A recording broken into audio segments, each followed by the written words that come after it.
نحمده ونصلي على رسوله الكريم وعلى آله وأصحابه وبعد فأعوذ بالله من الشيطان الرجيم بسم الله الرحمن الرحيم السلام عليكم ورحمة الله وبركاته رب اشرح لي صدري ويسر لي أمري واحلل عقدة من لساني يفقه قولي ربنا زدنا علما.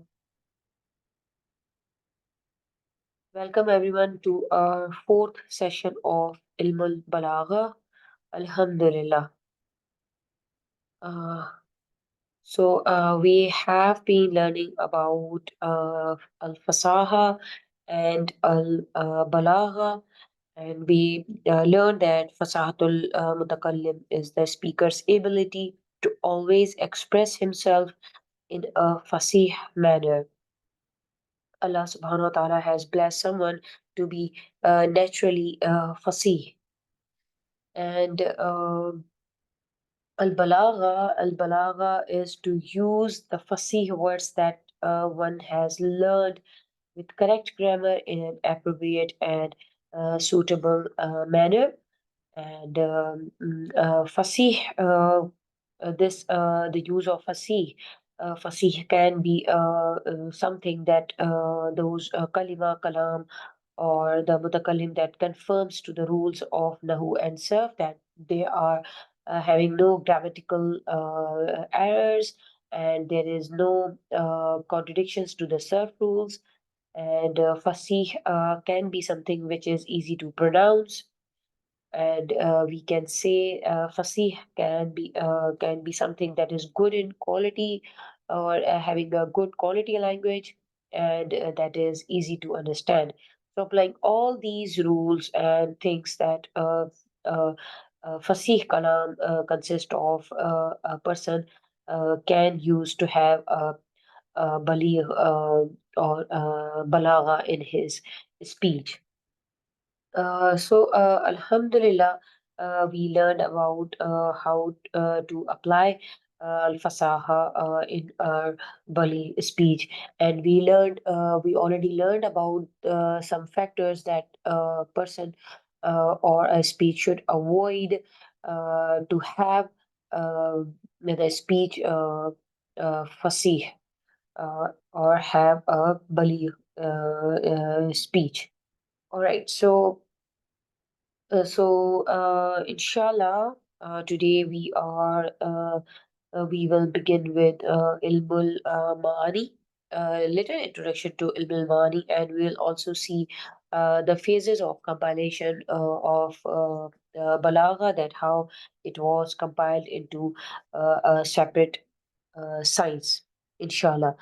So, as we already, as I mentioned, that it's very important, especially when you are when you are studying Balagha, to review every lesson and to review whatever you learned before, so that you can have those things in your mind. So reviewing is very important. That whenever you start a new lesson or a new topic, you should always review the previous information, because it's quite a lot of information. And in reality, and if you don't review, then that you are going to forget everything. And as we go on with our lessons, and if the foundations and the previous lessons aren't firm in your memory, then it will give you a hard time. And as you progress, you will find that this science is quite hard. But if you constantly review, then inshallah ta'ala, everything that you will learn will become easy, bismillahi ta'ala. And let's begin. I like to remind everyone again to rectify your niyyah. Make sure your intentions are only for Allah subhanahu wa ta'ala. Your intentions are only to please Him. And you should seek Allah subhanahu wa ta'ala's aid in everything you do, when you study, when you work, and whatever you do. So do ask Allah subhanahu wa ta'ala to help you in being much sincere to Him. Inshallah, as I told you, we learned about fasaha and its meaning linguistically, as well as how fasaha can occur in a word and a speech and in sentences, plus their conditions. And then we learned about balagha linguistically and technically. We learned how balagha can occur in a speech and a person plus the conditions. And also we learned about the differences between fasaha and balagha. So let's see how balagha was compiled and developed into a separate science. Let's have a quick introduction about these three phases before we start introduction to ilmul maani.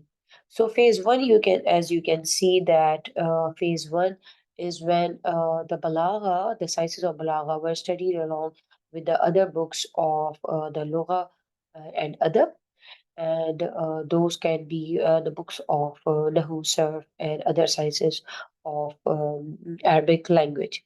So in this phase, many of the authors and writers wrote some valuable books, and some are given here.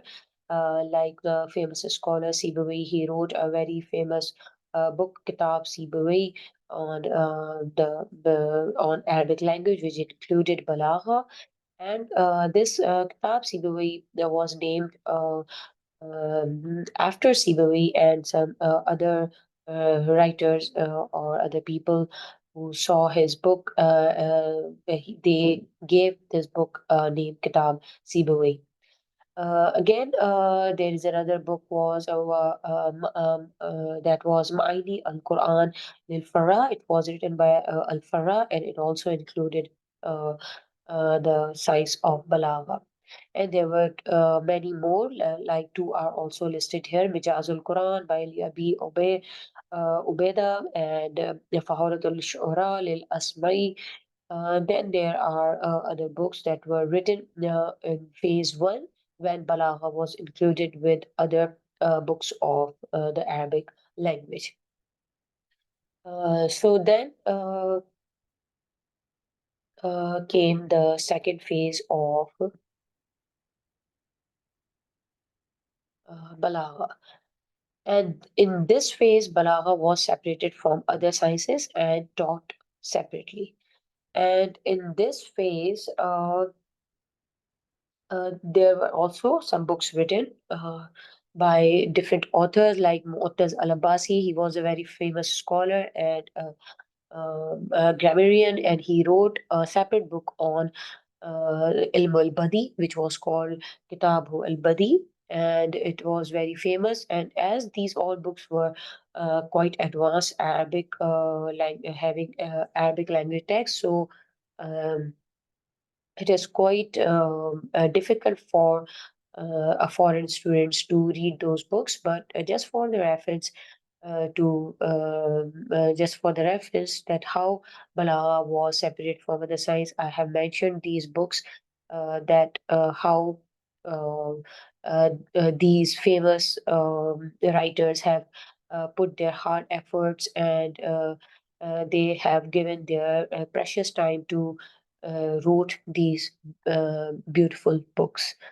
So, along with these books, this Wasatul Bain al Mutanabbi wa Khusuma, this book was written by Al Jurjani. This was very famous book, which was also written on the different Arabic language parts like Surf, Rahu, and Balagha. So, in phase two, these books were written, and there were lots of other books which were written, but in these books, Balagha was a separate science.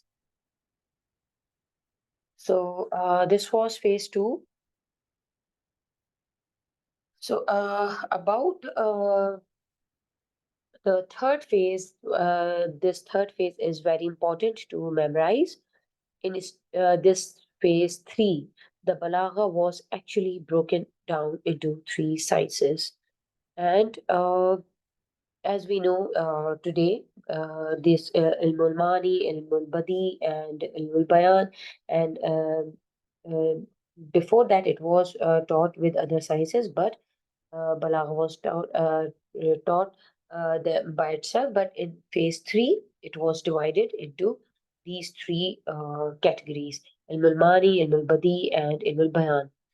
And these two very famous authors, Ibn Mu'taz, who wrote a book on Ilm al-Badi, and Abdul Qahir al-Jurjani, you can say that he was the founder of Ilm al-Mani and Ilm al-Bayan, who wrote these two very beautiful books on Balagha, Dalal al-Ijaz and Asrar al-Balagha on Ilm al-Bayan. These were two of his famous books.